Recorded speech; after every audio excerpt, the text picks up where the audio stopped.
ألف لام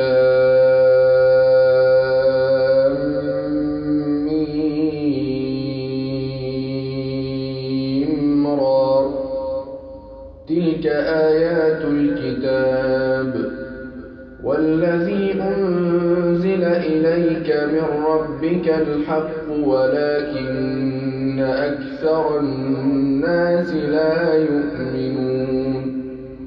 الله الذي رفع السماوات بغير عمد ترونها ثم استوى على العرش وسخر الشمس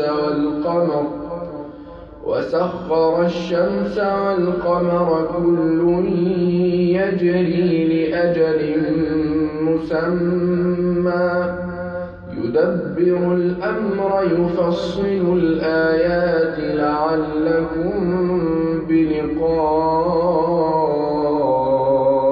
ربكم توقنون.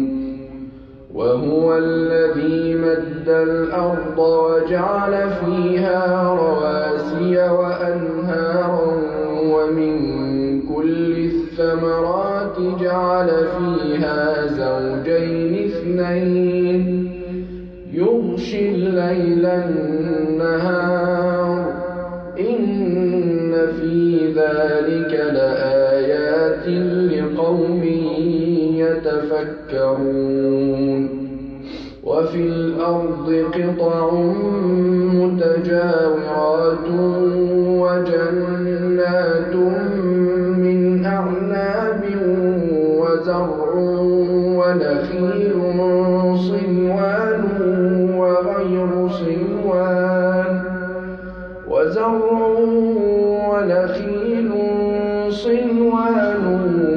وغير صنوان يسقى بماء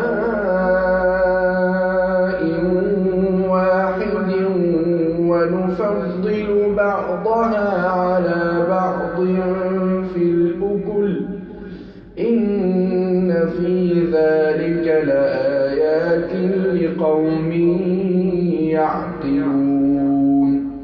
وإن تعجب فعجب ويستعجلونك بالسيئة قبل الحسنة وقد خلت من قبلهم المثلات وإن ربك لذو مغفرة للناس على ظلمهم وإن ربك لشديد العقاب.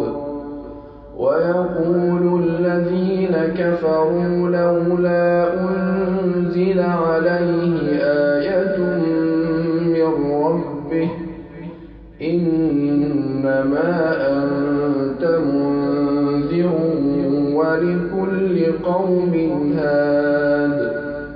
الله يعلم ما تحمل كل أنثى وما تغيض الأرحام وما تزداد وكل شيء عنده بمقدار.